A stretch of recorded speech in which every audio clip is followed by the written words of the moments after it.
ఇప్పటికే గత కొద్ది రోజులుగా నెల్లూరు జిల్లా రాజకీయాలు అయితే చాలా హాట్‌గా కొనసాగుతున్నాయి. మొన్న మధ్యన కాకాని గోవర్ధన్ రెడ్డికి సంబంధించి ఆయన అరెస్టు, ఆయన వ్యవహారం ఇదంతా కూడా. ఇప్పుడు మళ్ళీ తాజాగా అదే జిల్లాకి సంబంధించి కోవూరు మాజీ ఎమ్మెల్యే నల్లపురెడ్డి ప్రసన్న కుమార్ రెడ్డి చేసిన వ్యాఖ్యలు గాని, వేమిరెడ్డి ప్రశాంత్ రెడ్డి మీద, అలాగే తర్వాత ఆ వ్యాఖ్యలకు ప్రతీకారంగా ఇమ్మీడియేట్‌గా ఆయన ఇంటి మీద జరిగిన దాడి. అలాగని చెప్పి అది అంతటితో అయితే ఆగలేదు. మళ్ళీ ఆయన దానికి కూడా కౌంటర్ ఇచ్చారు.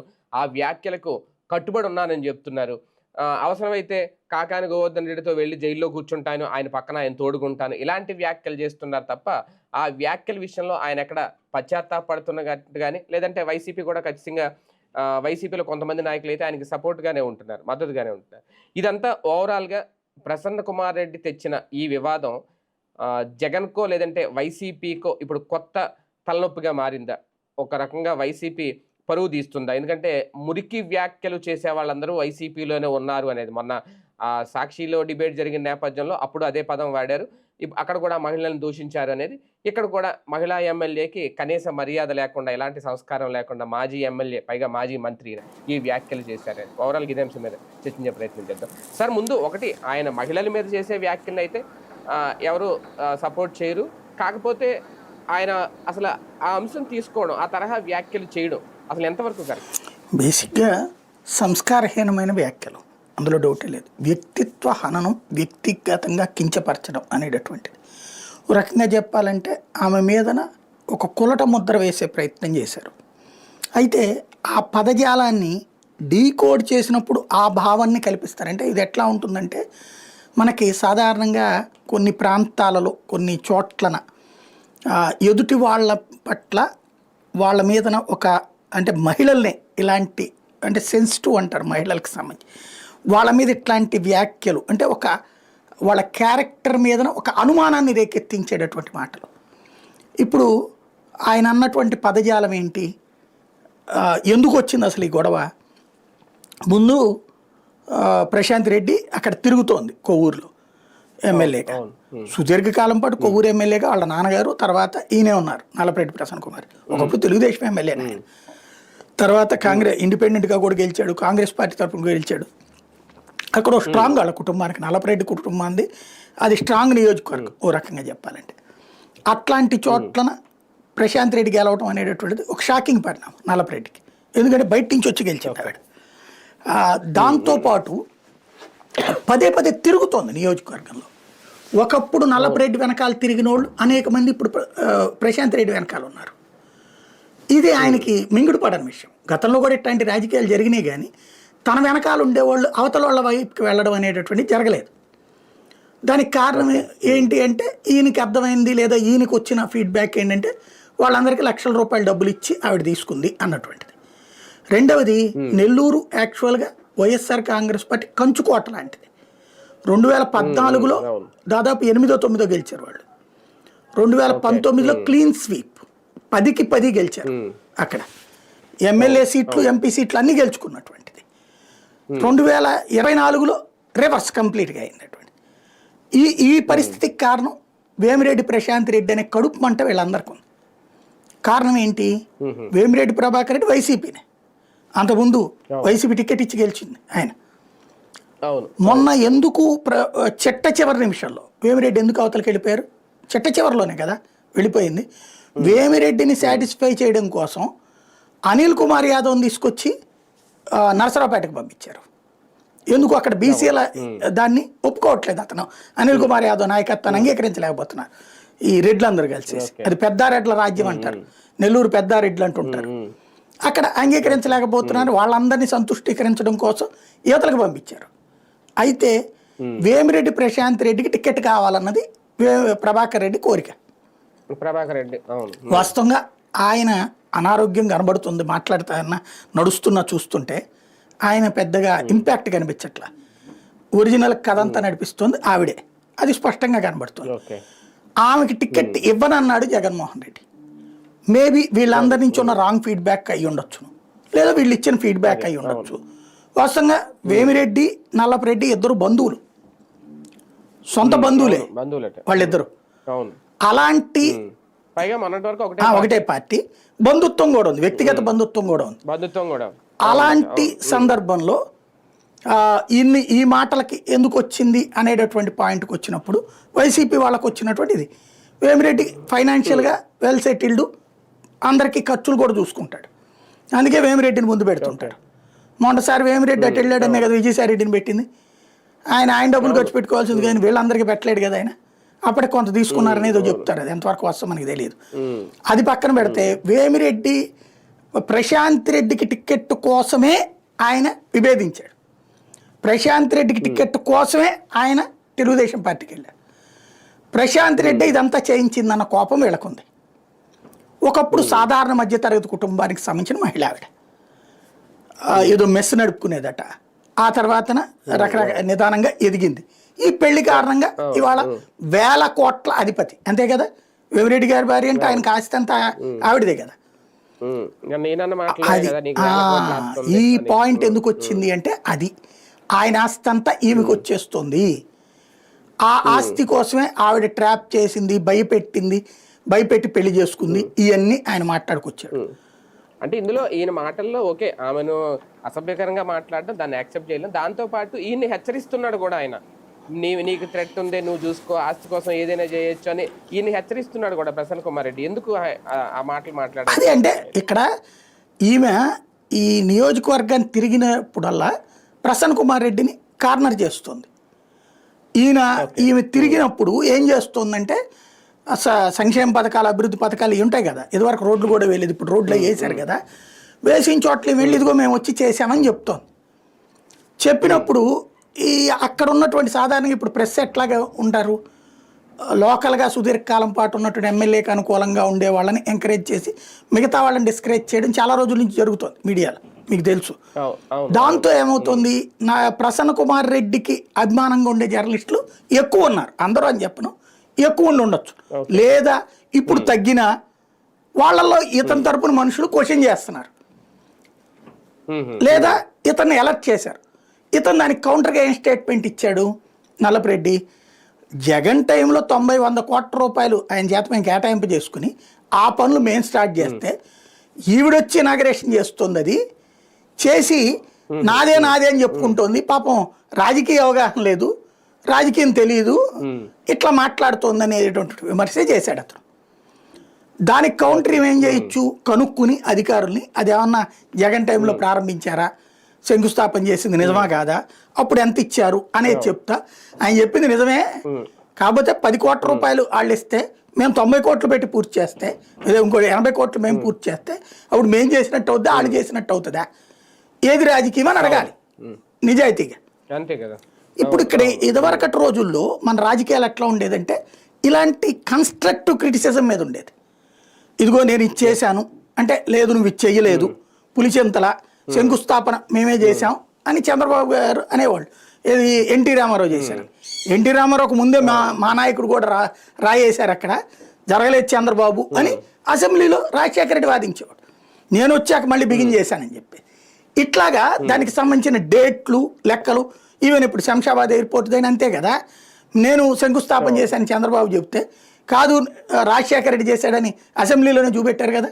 రాజశేఖర రెడ్డి శంకుస్థాపన, రాజశేఖర రెడ్డి ముగింపు కూడా, అంటే ప్రారంభోత్సవం కూడా.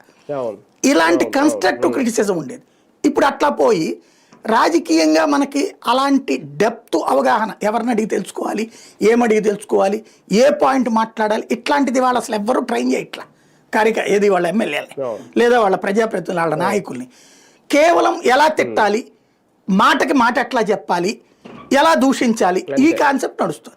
దాంట్లో ఈవిడేమంది, ఆయన పీజీ పిహెచ్డీ చేశాడు ఇట్లాంటి అవినీతిలో, అదేంటది కోట్ల రూపాయలు తినేశాడు, అట్లాగే అదేదో గనులు ఇసుక 7 అడుగులో 8 అడుగులో ఏదో 20 అడుగులో తవ్వాడు, ఇట్లాంటివన్నీ ఆరోపించుకుంటూ వచ్చింది. పిల్లలు చచ్చిపోతే కూడా బుద్ధి లేదు, ఈ టైప్లో మాట్లాడుకొచ్చింది. దానికి కౌంటర్గా ఈ మాటలు మాట్లాడాడు ఆయన. బేసిక్గా ఆ మాట్లాడింది రాజకీయ స్టేట్మెంట్, అవినీతి ఆరోపణ చేయడం రాజకీయాల్లో సహజం. అదే సందర్భంలో ఇట్లా చనిపోయిన దానికి నీది బాధ్యత అని చెప్పడం కూడా సహజం. అయితే ఇక్కడ దానికి ప్రసన్న కుమార్ రెడ్డి ఏం కౌంటర్ చేయాలి, ఇసుక వాళ్ళు మీరు ఏమన్నా తీసుకోవట్లేదా, ఇసుక కూడా తవ్వుకుంటే నాకు అవుతుందా అని అడగాలి. అప్పుడు ఇసుక మద్యం మమ్మల్ని ఎవరిని తినలేదు జగన్మోహన్ రెడ్డి, ఇప్పుడు మీరు తింటున్నట్టు. ఎందుకంటే ఆ రోజున డైరెక్ట్ యాక్సెస్ అనే కదా వీళ్ళు కేసులు కూడా పెట్టింది, లెక్కర్ కానీ ఇసక్ కానీ జగన్ మీద. అవును. ఎమ్మెల్యేలుగా తినవలేదనే కదా వాళ్ళందరూ ఏడుపు ఆ రోజున. మమ్మల్ని తినలేదమ్మా తల్లి, ఇప్పుడు మీరేం తింటున్నారు కదా ఇక్కడ. ఎక్కడో ఎందుకు నెల్లూరు జిల్లాలో ఉన్న గనులెన్ని అంకె ఇదివరకు ఎన్ని లక్షల మంది దాంట్లో ఉపాధి పొందేవాళ్ళు, ఇవాళ స్వయంగా వేమిరెడ్డి కారణంగానే అక్కడ గనులన్నీ మూసేశారు. ఇవాళ వేమిరెడ్డికి అగ్రిమెంట్ కుదుర్చుకునే గనులు మాత్రమే ఓపెన్ చేసుకోవాలి, వాళ్ళకి ఆ అమౌంట్ ఇచ్చుకుని కథ నడపాలి ఫర్దర్ ట్రాన్స్పోర్టేషన్ కానీ ఇదంతా కూడా. అలాగే అక్కడ తవ్విన దాన్ని వాళ్ళకే అమ్ముకోవాలి. ఈ టైపు దాని మూలంగా వాళ్ళందరూ వ్యతిరేకించి మాట్లాడారు కూడా కదా గనులోళ్ళు. చివరికి దాదాపు 1,00,000 మంది కార్మికులు వలస వెళ్ళిపోయారు పనులు లేక. ఏడాది దాటిపోయింది, ఏడాది ఇంకో నెల ఎండిపోయింది కదా. ఆ రోజు నుంచి ఈ రోజు వరకు ఇప్పటికీ 20% 30% గనులని ఎవడో రాయలే, ఈనాడు జ్యోతినే రాసింది. ఇవన్నీ మాట్లాడాలి. అవినీతికి ఆన్సర్ ఏంటి? ఆ రోజున మేము ఇసుకను తవ్వుకొని ఇలా, మీరు ఎక్కడ ఇసుక తవ్వుకుంటున్నారు, మేము మద్యం షాపులని ప్రభుత్వాన్ని, మీరు మద్యం దుకాణాలని మీ చేతుల్లోనే ఉన్నాయి, అట్లాగే గనులు పైగా మీరు దోచుకు తింటున్నారు, మా టైంలో గనులు దర్జాగా సాగినాయి, మేము ఎవరిని ఇబ్బంది పెట్టలేదు, మీ వాళ్ళు తింటున్నారు. ఇట్లాంటిది చేయడం ప్రతివిమర్శ అవుతుంది. అలా కాకుండా ఈ మాటలు దానికి వాళ్ళు చప్పట్లు కొట్టడం దుర్మార్గం, విజిల్స్ వేయడం నీచం. అది వీళ్ళు చేసిన తప్పు. వ్యక్తిత్వ దాడులకు దిగిపోతున్నారు ఇంకా, అది కూడా మహిళల మీద. చాలా తప్పు అది. సార్ ఇదంతా ఒక ఎత్తు అయితే ఓకే, ఆయన దాడులను అయితే ఎక్కడ సపోర్ట్ మాటలను అయితే ఎక్కడ సపోర్ట్ చేయట్లేదు, కానీ తర్వాత ఇమీడియట్ గా ఆయన ఇంటి మీద దాడి చేయడం అంటే ఇది ఎలా అయిపోయిందంటే, గతంలో జగన్మోహన్ రెడ్డి హయాంలో పార్టీ కార్యాలయాల మీద దాడులు జరిగితే గన్నవరంలో కానీ లేదంటే ఇక్కడ కానీ, ఇప్పుడు ఇళ్ల మీద దాడులు మొదలైనయ్య. ఇంకా అంటే దాడులు ఇంక ఈ రాజకీయాల్లో చూడబోతున్నాం. భవిష్యత్తులో ఎవరేం మాట్లాడినా ఇలాంటివి ఇమీడియట్ గా ఇలా ఇళ్ల మీద దాడులు చేసి ఫర్నిచర్ ధ్వంసం చేసి, సాక్షి అయితే ఏకంగా హత్య కుట్ర చేశారని రాసింది అనుకోండి, ఎలా చూడాలి ఆ దాడులు ఎంతవరకు? ఇక్కడ బేసిక్ ఒకటే, నువ్వు చెప్పే నీతి జనం నిన్ను నీతివంతుడని భావించాలంటే నువ్వు ఏదైతే తప్పు చెప్పావో ఆ తప్పు నీ హయాంలో జరగకుండా చూసుకోవాలి. జగన్ ఇసుక తిన్నాడు, లెక్కర తిన్నాడు చెప్పి నువ్వు అవి 2 విచ్చలవిడిగా వదిలిపెడితే, వాళ్ళు 30% చేశారని చెప్పి నువ్వు 100% చేస్తున్నావు కదా. ఇక్కడ ఎట్లా అవుతుందో సేమ్ ఇది. ఆ రోజున జగన్ని మాదచ్చేద్దని ఏదో మాట్లాడాడు అతను పట్టాభి, అందుకే కదా తెలుగుదేశం పార్టీ కార్యాలయం మీద దాడి. బోస్డీకే సారీ, అంతకుముందు మాదచ్చేదండి అప్పుడు వీళ్ళది కదా, పవన్ కళ్యాణ్ ఇష్యూలో కదా అమ్మాయి. అట్లాగే ఇప్పుడు గన్నవరం దగ్గరికి వెళ్ళి అక్కడ పట్టాభి పాపం ఆయనకి ఎమ్మెల్యే ఇవ్వాలి, ఆయన చాలా కష్టపడింది తన్నులు తింది అందుకోసమే. ఆయన గన్నవరం ఎమ్మెల్యే కోసం ట్రై చేస్తే ఆయనకి ఇవ్వలేదు నామినేటెడ్ పదవి ఉంటుందండి, 1,00,000 జీతం ఇస్తారు. పట్టాభి సంపాదించుకోలేడు అయింది, పాపం ఎమ్మెల్యే కోసం అంత కష్టపడ్డాడు, ఇవ్వలేదు. అట్లాంటివన్నీ రెచ్చగొట్టింది ఆయనే. సరే దానికి అప్పుడు చేసిన తప్పు అన్నది కదా తెలుగుదేశం. ఇప్పుడు ఏం చేస్తున్నారు ఇది దాడులు? ఇది వరుసగా ఎన్ని ఇన్సిడెంట్లు వైసీపీ వాళ్ళ ఇళ్ల మీద దాడులు అనేటటువంటిది ఎందుకు చేస్తున్నారు? ఇది అది మరీ విచిత్రం. నాకు జోక్ అనిపించింది ఏంటంటే, అంటే మనం ఇంతగా అదేదో రోత పత్రిక అని సాక్షిని రాస్తారు, వీళ్ళని నీచ పత్రిక అనాలేమో. ఆ జ్యోతి రాసింది ఏంటది, మహిళలు దాడి చేశారు అని. ఒక్క మహిళ కనిపించలేదు దాడి చేసిన వాళ్ళలో. తర్వాత నేను నిరసన కార్యక్రమం జెండా పుచ్చుకుంది పార్టీ ప్రోగ్రాం కాబట్టి చేశారు. వెళ్ళి దాడి చేసిన వాళ్ళందరూ మగాళ్ళే. అది మహిళలు దాడి చేశారని చెప్పి అంటే అట్లాగ బిల్డప్ చేసే ప్రయత్నం చేసింది వార్త. మురికి మాటల మీద అన్నటువంటిది. మాటలు మురికే, దాడి మీద వార్త కూడా మురికే, లేదా నీచం అనాలి. అంటే అక్కడ దగ్గరలో ఏదో దర్గాలో ఏదో కార్యక్రమం ఏదో జరుగుతుందట, అందులో కొంతమంది మహిళలు పాల్గొంటారు కదా, వాళ్ళే ఇటు వచ్చినట్టు రాశారు అక్కడ. కానీ విజువల్స్ లో కనబడుతోంది కదా ఎవరన్నటువంటిది. రెండో పాయింట్, ఇక్కడ వైసీపీ వాళ్ళు ఒక తప్పు చేస్తున్నారు, ప్రజలను ఒక మోసం చేస్తున్నారు. జగన్ తో కూడా ఇది ఇప్పించారు, హత్యా ప్రయత్నం అని. నేను అది ఫాలో అయ్యా. TV9లో కుర్రోడు మంచి ఇంటర్వ్యూ చేశాడు, ఇద్దరిని ఇంటర్వ్యూ చేశాడు, ప్రశాంత్ రెడ్డి నన్ను, ఈయన్ని కూడా. ప్రసన్న కుమార్ రెడ్డి ఫస్ట్ చెప్పిన మాట ఏంటంటే, వాళ్ళు అన్నాన్నే మాట్లాడతారు, బాగా మాట్లాడతారు చాలా ఇదిగా.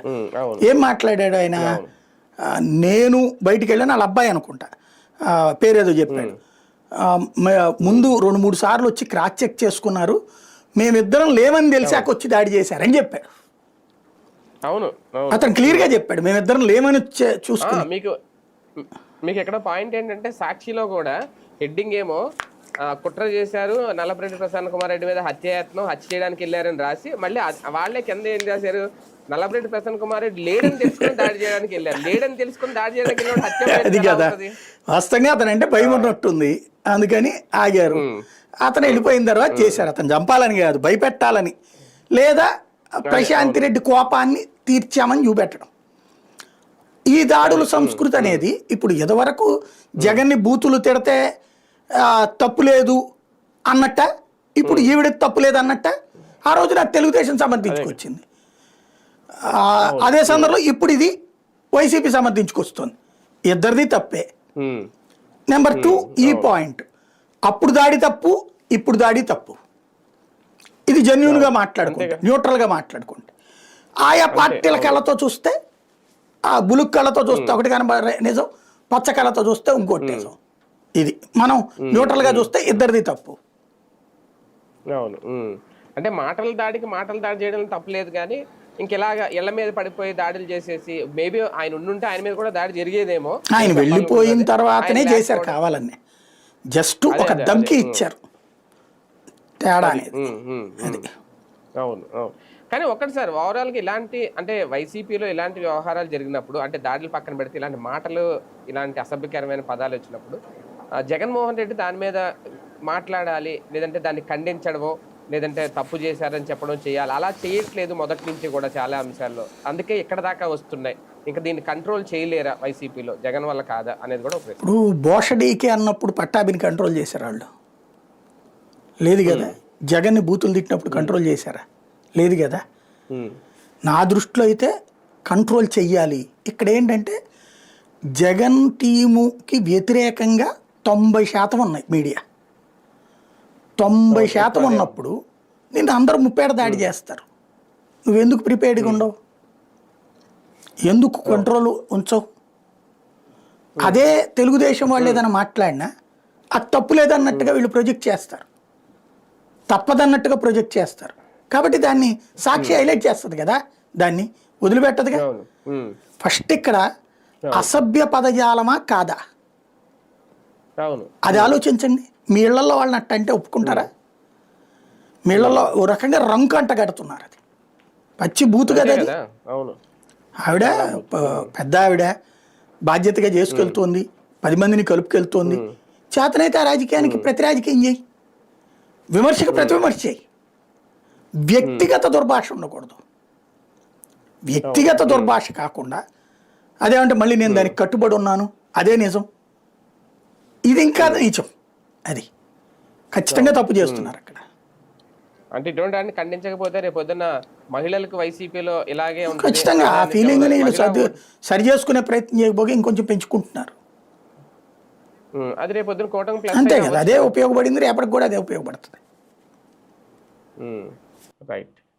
చూద్దాం. మొత్తానికి ఇప్పుడు నెల్లూరు రాజకీయాలు అయితే చాలా హాట్గా మారుతున్నాయి. ప్రసన్న కుమార్ రెడ్డి విషయంలో ఏం జరుగుద్ది, లీగల్గా ఏం చేస్తారనేది ఒకటి, ఆయన అరెస్ట్ అవ్వడానికి కూడా సిద్ధంగా ఉన్నా అని చెప్తున్నారు. అదే నేపథ్యంలో పార్టీ ఎంతవరకు దాన్ని సరిదిద్దుకుంటుంది, లేదంటే ప్రసన్న కుమార్ రెడ్డితో మాట్లాడతారా జగన్మోహన్ రెడ్డి వ్యక్తిగతంగా, ఆయన ఏమన్నా క్లాస్ తీసుకుంటారా, నచ్చజెప్పే ప్రయత్నం చేస్తారా ఏంటనేది ఇంకా వేచి చూడాల్సింది.